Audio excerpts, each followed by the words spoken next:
Have you ever found yourself missing someone who, really hurt you? It's one of the most confusing and lonely feelings out there. So in this explainer, we're going to get into exactly why that happens, and more importantly, what we can actually do about it. Okay, let's jump right in. Right, this is the big question, isn't it? It just feels wrong. It goes against all logic. You know they were bad for you. You know the pain was real. And yet, there's still that ache, that pull to go back. So let's get to the bottom of what's really going on here. First things first, if you're feeling this, I need you to hear me on this.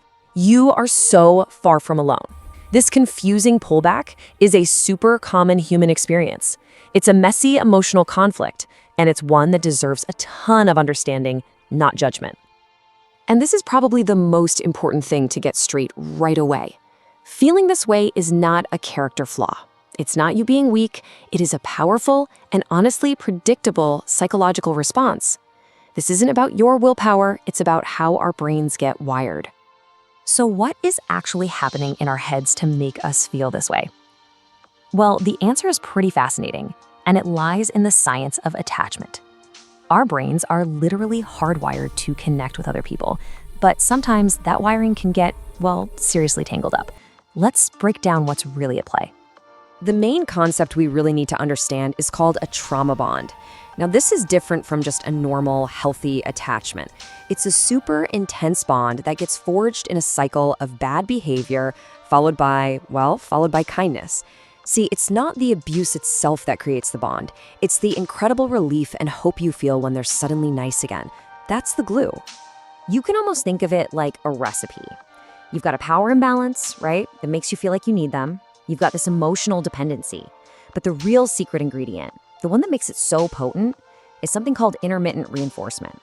That's just a fancy term for that good day, bad day cycle that keeps you hooked, always hoping the good times are just around the corner. And this is the absolute perfect analogy.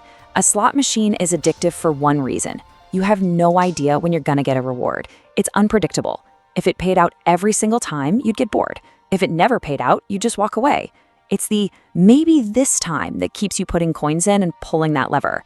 That's exactly what that good/bad cycle does to your brain. Now, on top of all that, your brain is doing mental gymnastics with something called cognitive dissonance.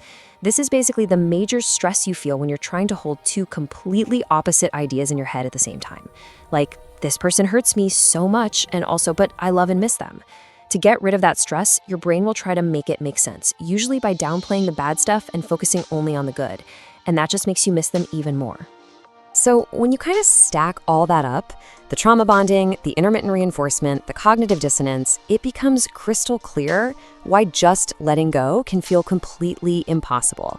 There are some really powerful psychological forces at play that are keeping you stuck. And this quote just says it all, doesn't it? We are fundamentally built to connect. And sometimes our brain will choose a connection it knows, even a painful one, over the complete unknown of being alone. It's a survival instinct that can sometimes work against us. Okay, this slide is so important. Just look at the stuff we tell ourselves on the left. All that self-doubt and criticism. I should be over this. I'm weak. But then look at the reality on the right.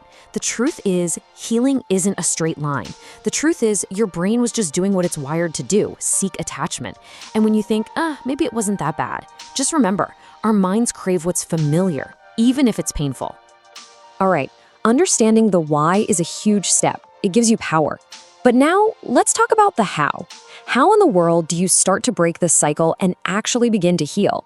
It's not about flipping a switch overnight. It's about taking small, deliberate steps forward.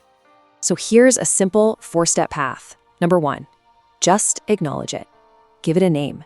Saying out loud, "This was a trauma bond," can be so validating. 2, you gotta create distance. No contact is ideal because you need to break that chemical and emotional cycle. 3, reconnect with you. Who were you before them? What did you love to do? Find that person again. And 4, and this is huge, get support. You do not have to do this by yourself. And let's be really realistic about the goal here. This isn't about erasing the past or pretending it didn't happen. That's impossible. The real goal is to get to a place where the memory is still there, but it doesn't have that same painful emotional chokehold on you anymore. It becomes a chapter in your past, not the whole story you're living today. Which brings us to the final, and I think the most empowering part of all this: reclaiming your narrative. It's about taking the pen back and starting to write your own next chapter. I really want you to let this one sink in. The pain was real, it was a part of your story, but it does not get to define the entire book. The real theme of your story is your resilience. It's about your strength. It's about this journey of healing you're on. You are the main character here, always. So I'm going to leave you with this question. Instead of that old, tired story, I'm weak for missing them, or I'll never get over this, what is one new, true story you can start telling yourself, starting right now?